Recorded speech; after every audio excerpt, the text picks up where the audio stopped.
Hello students, welcome back again on my YouTube channel my exam solution. Student, आज की इस video में मैं आपके लिए प्रवासन और विकास आपका जो टॉपिक है आपकी MPS 03 का, तो इसके बारे में हम पढ़ेंगे। प्रवासन क्या है और विकास कैसे है उसके साथ। तो पूरा चैप्टर जो है आपको प्रवासन की जो समस्या है भारत में, इसके लिए ही दे रखा है, तो इसके बारे में हम जानेंगे इसमें। और जो आपके चैप्टर्स दिए हैं, चैप्टर में जो टॉपिक्स दिए हैं, उन सबको जो है मैंने यहाँ पे काफ़ी शॉर्ट में आपको बताया है, ताकि आपके इम्पॉर्टेंट्स क्वेश्चन जो इसमें पूछे जाएं और आपको जो इम्पॉर्टेंट्स चीज़ें इसमें जाननी चाहिए वो सब चीज़ें इसमें ऐड हो जाए। इसलिए मैंने जो है आपको नोट्स के में भी इंक्लूड करके इसके ये क्वेश्चंस आपके लिए तैयार किए। तो चलिए स्टार्ट करते हैं वीडियो को। प्रवासन और विकास। तो प्रवासन क्या होता है? जब कोई देश से दो देश हैं, अगर कोई एक देश का व्यक्ति किसी दूसरे देश में प्रवास करता है, वो चाहे कोई भी उसका कारण हो सकता है, उसकी आर्थिक समस्या हो, रोज़गार से हो, तो किसी भी ज़रूरत के लिए जब हम किसी दूसरे देश में प्रवास करते हैं तो उसे हम कहते हैं आंतरिक प्रवास। ये किसी दो देशों के बीच भी हो सकता है और ये देश के अंतर्गत भी हो सकता है। प्रवास के यहाँ पे बहुत सारे प्रकार होते हैं, पर मेन जो आपसे पूछा गया है यहाँ पे आंतरिक प्रवास के बारे में आपसे पूछा गया है कि देशों में के बीच जो है प्रवासन किस वजह से होता है। तो सबसे पहला जो इम्पोर्टेंट क्वेश्चन आपके इस चैप्टर में से बनता है आंतरिक प्रवास के कारण, और ये आपका टॉपिक है आंतरिक प्रवास के कारण। तो जो ये प्रवासन होता है, जो एक देश से या गांव से, ज़िले से लोग दूसरे देश में जाते हैं, वो किस कारण जाते हैं, इनके बारे में पहले जानते हैं। तो रोज़गार के अवसर, यानी कि किसी भी जगह पे अगर किसी के लिए बेहतर रोज़गार ही नहीं होगा, वहाँ पे लोग जो है कुछ अपनी कमाई ही नहीं पाएंगे और अपनी ज़रूरतों को ही नहीं पूरा कर पाएंगे, तो वो उस जगह पे क्यों रहेंगे। बहुत से गांव ऐसे होते हैं जहाँ पे रोज़गार के अवसर नहीं मिल पाते हैं, तो इसलिए वो लोग क्या करते हैं, शहरों में आते हैं। उन्हें पता है कि शहरों में जो है ज़्यादा रोज़गार है, काम है यहाँ पे, इस वजह से वो शहरों में प्रवास करते हैं। तो रोज़गार के अवसर, अलग अलग स्थानों के बीच बेरोज़गारी दरों में अंतर से प्रवासन के अवसर बढ़ते हैं। तो जब किसी देश में बेरोज़गारी दर बढ़ती है तो वहाँ से प्रवासन होता है लोगों का, और जो है बड़े देशों में वो जाते हैं अपने रोज़गार के लिए। परिवार और नेटवर्क, शहरों में परिवार और उसके दोस्तों के बीच नेटवर्क होने से शहरों में प्रवास को प्रोत्साहन मिलता है। यहाँ पे स्टूडेंट्स, यहाँ थोड़ी सी स्पेलिंग मिस्टेक हो गई तो उसे आप इग्नोर कर सकते हैं। शहरों में जो है प्रोत्साहन मिलता है, यानी नेटवर्क, यानी कि जब हम अपने जो है पहचान के लोगों को जब हम जानते हैं, उनके बीच हमारे बीच नेटवर्क ज़्यादा है, तो हम ऐसी जगहों पर ज़्यादा जाना पसंद करते हैं जहाँ पर सब सुविधाएं हों और हमें उन सुविधाओं की सूचना हो अपने दोस्तों के ज़रिए, परिवार के ज़रिए। तो हम क्या करेंगे, उस जगह पर जाकर रहेंगे। बहुत से लोग जो हैं अपने भविष्य के लिए और अपने बच्चों को एक अच्छा माहौल देने के लिए कई लोग क्या करते हैं, अच्छी जगहों पर जाकर रहते हैं और जो है वहाँ पे ऐसे मतलब वो अपने जो है जानने वाले लोगों के, दोस्तों के नेटवर्क में वहाँ पे रहते हैं, ताकि उन्हें जो है अपने जो भी परिवार है उनको एक अच्छा भविष्य दे सकें। जोखिम पर काबू पाने के लिए परिवार संचालन का कौशल, यानी कि कोई भी व्यक्ति चाहता है कि उसके परिवार पर कोई जोखिम ना आए, कोई भी परेशानी उसे ना झेलनी पड़े, तो वो उसके लिए कैसे जगह ढूंढेगा जो कि सुरक्षित हो, जहाँ पे सारे रोज़गार मिल सके, जहाँ पे जो भी चीज़ें मतलब आवश्यकता की जो भी चीज़ें होती है एक व्यक्ति के, उसके परिवार के लिए, वो सब वहाँ पे आसानी से मिल सके। इसलिए कोई क्या करता है, वहाँ पे रहना पसंद करता है। तो इस वजह से भी प्रवासन होता है, ताकि जो है हम जोखिम पर काबू पा सकें और परिवार संचालन का कौशल बढ़ सके। इसमें परिवार अपने सदस्यों को ऐसे स्थान पर प्रवासित करता है जहां आर्थिक प्रतिकूलता का सामान्यतः घर पर सामंजस्य ना हो सके। यानी कि कोई भी आर्थिक प्रतिकूलता होती है, यानी कि कोई भी हमें जो है दिक्कत आती है आर्थिक रूप से, वहाँ पे हमें जो है अपने रोज़गार नहीं मिल पा रहे हैं या किसी भी वजह से हमें जो है वहाँ पे जो भी हम करना चाहते हैं वो नहीं हो पा रहा है, तो हमें घर पर सामंजस्य, इन प्रॉब्लम्स को जो है हमें घर पे ना हम झेल सके, हमारा परिवार उस समस्याओं को ना झेले, इसलिए हम ऐसी जगहों पर प्रवास करते हैं जहाँ पर सारी सुविधाएं उपलब्ध। तो इसलिए जोखिम पर काबू पाने के लिए भी लोग क्या करते हैं, प्रवास करते हैं। सुख सुविधाओं की उपलब्धता और गुणवत्ता, जहाँ पर ज़्यादा सुख सुविधाएं होती हैं वहाँ पर लोग जो है ज़्यादा रहना पसंद करते हैं, जहाँ पर सुविधाएं ज़्यादा होंगी और यानी कि अगर कोई ऐसा इलाका है जहाँ पे हॉस्पिटल्स हैं और जो है स्कूल भी नज़दीक में बना हुआ है, और जो व्यक्ति कहीं काम करता है तो वहाँ पे जो है उसका ऑफिस भी पास में है, तो इस तरह के लोग क्या करते हैं, ऐसी सुख सुविधाएं जहाँ पे होंगी वहाँ पे ज़्यादा जाना पसंद करते हैं। और अगर कोई ऐसा देश है जहाँ पे बिजली की प्रॉब्लम है, गांव में छोटे छोटे जो गांव होते हैं वहाँ पे बिजली की प्रॉब्लम होती है, रोज़गार नहीं मिलता है, तो उन देश में इतना सुख सुविधाएं नहीं हैं, जिस कारण वो क्या करते हैं, शहरों में प्रवास करते हैं ताकि उन्हें जो है सब चीज़ सुविधाएँ आसानी से मिल सके। तो ये भी प्रवासन का एक कारण है। किसी स्थान विशेष पर सुख सुविधाओं के बढ़ने से उद्योग आकर्षित होते हैं, कृषि में विस्तार होता है, बेरोजगार में विस्तार होता है और बाहरी प्रवास हतोत्साहित होता है। और अगर हमें अपने देश की सुख सुविधाएं बढ़ानी है तो उसके लिए हमें क्या है, किसी भी देश में अगर सुख सुविधाएं बढ़ती हैं तो वहाँ के उद्योग आकर्षित होते हैं, यानी कि बड़ी बड़ी कंपनियां क्या सोचती हैं कि इस देश में जो है ज़्यादा सुविधाएं हैं तो हमें यहाँ पे अपने उद्योग लगाने चाहिए, यहाँ पे ज़्यादा बिक्री होगी, तो उससे जो है उद्योगों में वृद्धि होती है, कृषि में विस्तार होता है, यानी कि अगर वहाँ पे ज़्यादा सुविधाएं दी जाएंगी तो वहाँ के कृषि भी बेहतर होता है, और जो है जब उद्योग और कृषि बेहतर होएगा तो वहाँ पे बेरोज़गारी भी ख़त्म होएगी, तो बेरोज़गारी में विस्तार होता है।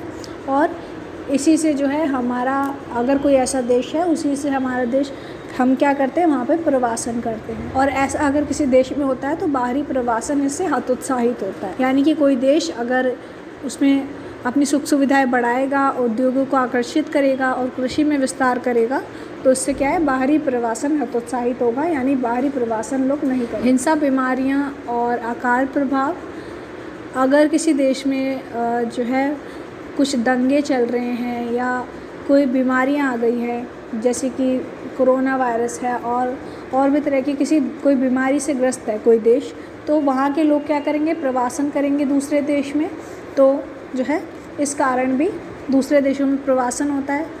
हिंसा और प्राकृतिक अकाल की गाथाओं के परिणाम स्वरूप आंतरिक तौर पर विस्थापित व्यक्तियों अथवा अंतर्राष्ट्रीय शरणार्थियों का बड़े पैमाने पर देशांतरण होता है। देशांतरण यानी कि किसी दूर देश में जाना होता है। प्रवास नियंत्रण और प्रोत्साहन, यानी कि प्रवास नियंत्रण, कुछ देश क्या करते हैं, प्रवास नियंत्रण करते हैं और जो है अब उनको प्रोत्साहन करते हैं। कैसे?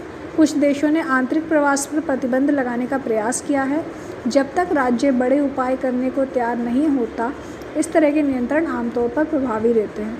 कुछ राज्यों में रोजगार, मकान, भोजन, राशन और अन्य सुविधाएं तक पहुंच कुछ विशिष्ट स्थानों तक सीमित है, जिससे कार्य को प्रोत्साहन ना मिलने से प्रवास पर रोक लगती है। यानी कि कुछ देशों ने जो है मतलब क्या कर दिया है, कुछ देशों ने वहाँ के लोग अपने प्रवासन पर जो है रोक लगा दी कि कोई भी देश हमारे देश में नहीं है, किसी भी देश के लोग जो किसी समस्या से ग्रस्त है वो हमारे देश में हम उन्हें जगह नहीं देंगे। कई देश ऐसे होते हैं, जैसे कि कुछ टाइम पहले महाराष्ट्र ने क्या किया था, बिहारी जो लोग थे, बिहार के जो लोग थे उनको अपने देश में आने से मना कर दिया था।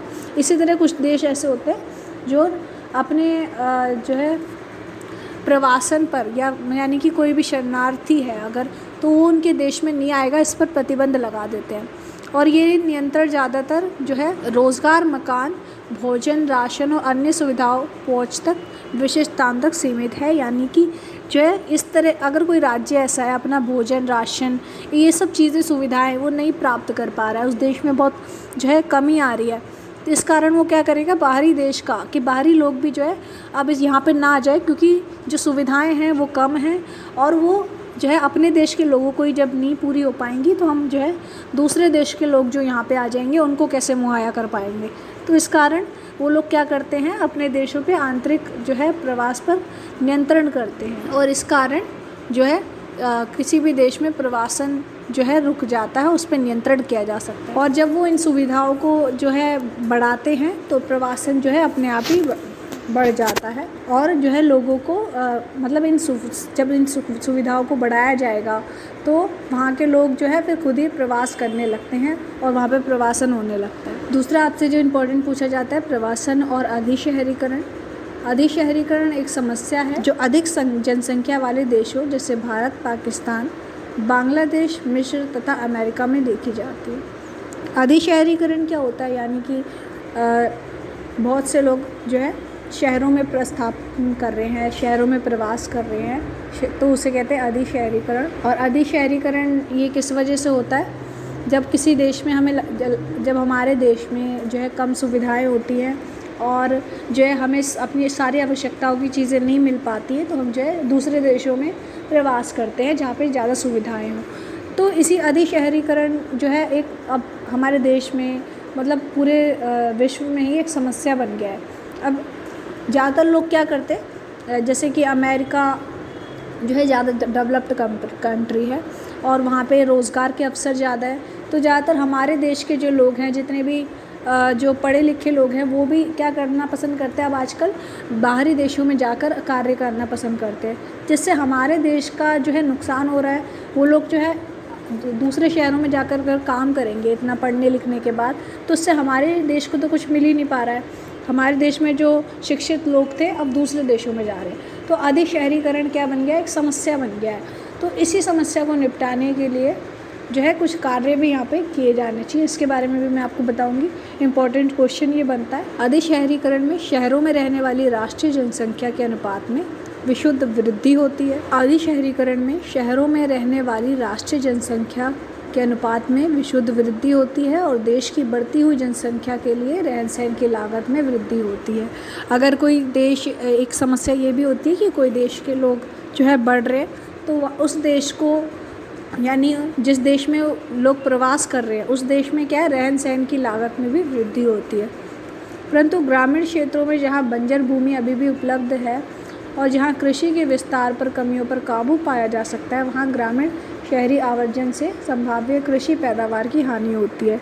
अब लोग जो है शहरों में ही जो है प्रवास कर रहे हैं, तो वहाँ के रहन सहन की लागत तो बढ़ेगी, पर जिस देश से प्रवासन हुआ है, जिस देश को लोग छोड़कर जा रहे हैं या गाँव को छोड़कर जा रहे हैं, वहाँ पे क्या होता है, कृषि में कमी आ जाती है। तो कृषि का विस्तार पर जो है काबू किया जा सकता था, जिस पर विस्तार पर जो भी कमियां थी उस पर काबू पाया जा सकता था, वह अब जो है नहीं हो पा रहा है। और बंजर भूमि अभी भी उपलब्ध है वहाँ पे, पर फिर भी जो है लोग उस पर कार्य करने के लिए तैयार नहीं हैं, क्योंकि उन्हें जो है दूसरे शहर ज़्यादा आकर्षित हो रहे हैं, वहाँ पे उन्हें ज़्यादा रोज़गार मिलता है, ज़्यादा सुविधाएँ मिलती हैं। और इसको नियंत्रण करने के लिए कुछ नीतियाँ अपनाई जाती है अधिशहरीकरण के लिए। हमें क्या आवश्यकता है इसकी, यानी कि इनको काबू करने के लिए हमें आवश्यकता है, अगर हमें जो है अपने ही देश में कुछ सुविधाएं ऐसी दे देंगे लोगों को, जिससे कि लोग जो है दूसरे देश में ना जाएं, तो अधिशहरीकरण की समस्या को दूर किया जा सकता है। और इसके अलावा हम कुछ नीतियाँ बना सकते हैं। राष्ट्रीय नीतियाँ निश्चित तौर पर अधिक शहरीकरण के लिए योगदान करती हैं, और जब शहर तथा गाँव में अवसरों में तीव्र संतुलन पैदा होता है, तब लोग शहरी कामों की तलाश में पलायन के लिए मजबूर हो जाते हैं। यानी कि जब जो राष्ट्रीय नीतियां हैं, किसी देश की नीतियां ही ऐसी होती हैं जिसमें कमी के कारण लोगों को दूसरे देश में जाना पड़ता है। अगर वहाँ पे जो नीतियां हैं वो इतनी जो है डेवलप्ड नहीं है, इतनी जो है अवसर नहीं मिल पा रहे लोगों को, इस वजह से ही लोग पलायन करते हैं दूसरे देश में। तो यहाँ पे ज़रूरत क्या है, सरकारी नीतियों में ग्रामीण और शहरी अवसरों के बीच संतुलन पैदा करने की आवश्यकता है।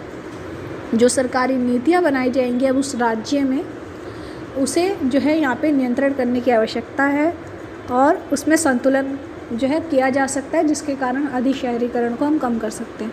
तो यहाँ पे 3 तरह की नीतियाँ होती हैं, एक अल्प अवधि, एक मध्य अवधि और दीर्घकालिक नीतियाँ।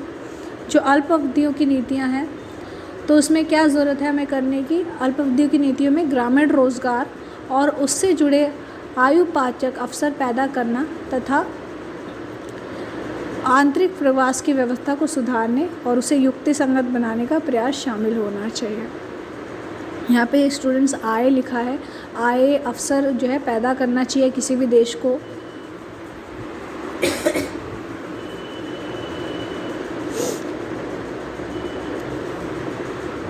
तो अल्प अवधि की नीतियाँ जो अपनाएगी सरकार, उसमें क्या क्या किया जाना चाहिए, यहाँ पे आय के अवसरों को बढ़ाना चाहिए और जो है आंतरिक प्रवास की व्यवस्था को सुधारने, उसे युक्तिसंगत बनाने का प्रयास करना चाहिए।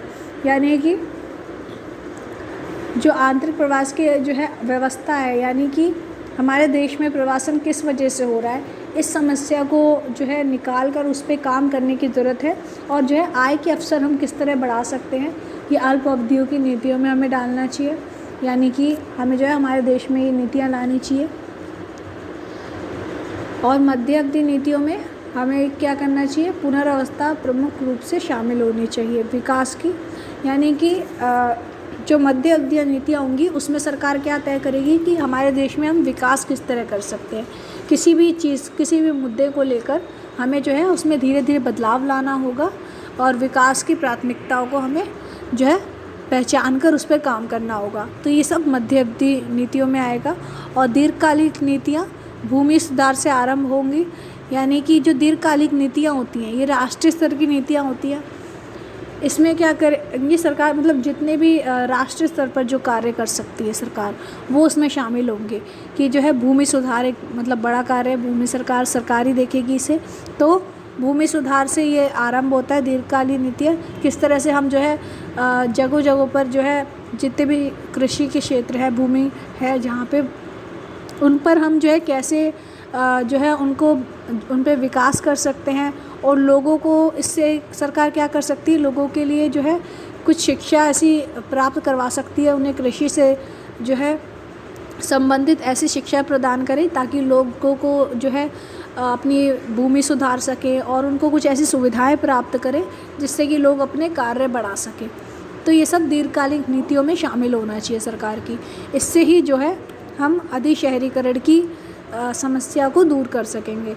अधिशहरीकरण ये जो है बहुत ही प्रमुख समस्या है और इसको जो है दूर करने के लिए ये कार्य जो है अल्पावधि की सरकार की नीतियों में कुछ कार्य किए जाने चाहिए। सरकार की नीतियाँ जो अपनाती है उसमें 3 तरह की नीतियाँ होती हैं। एक अल्पावधि जो शॉर्ट टाइम के लिए होती हैं, और एक मीडियम टाइम के लिए होती है मध्य अवधि, और एक होती है दीर्घकालिक नीतियाँ जो कि लंबे समय तक, जब तक उस चीज़ में एक बेहतर जो है हमें परिणाम नहीं मिलता तब तक चलती रहती हैं। तो दीर्घकालिक नीतियाँ यहाँ पे अपनानी चाहिए। इस तरह से ये 3 नीतियों में क्या क्या किया जाना चाहिए सरकार द्वारा और क्या आवश्यकता है एक अधिशहरीकरण की समस्या को दूर करने के लिए, ये आपसे ज़रूर पूछा जाएगा। आपको इसके ऊपर जो है क्वेश्चन ज़रूर आएगा। तो इससे रिलेटिव आपको स्टूडेंट्स कोई भी आपको नोट्स चाहिए होते हैं, ये मैंने आपको काफ़ी शॉर्ट में बताया, तो आप जो है नोट्स भी हमसे ले सकते हैं। उसमें फुल एक्सप्लेनेशन होगी इस पूरे टॉपिक की और जितनी भी चीज़ें आपकी छूट गई हैं उसकी भी, तो ये सब आपको जो है नोट्स में दी जाएगी। यहाँ पे मैंने आपको चैप्टर का जो है थीम क्लियर करने के लिए ये सब चीज़ें मैंने आपको बताई हैं। इससे रिलेटिव जो है आपको कोई भी नोट्स चाहिए होता है और कुछ क्वेश्चंस भी ऐसे हम तैयार करेंगे जो कि आपके इम्पॉर्टेंट क्वेश्चन जो इस चैप्टर में से पूछे जा सकते हैं।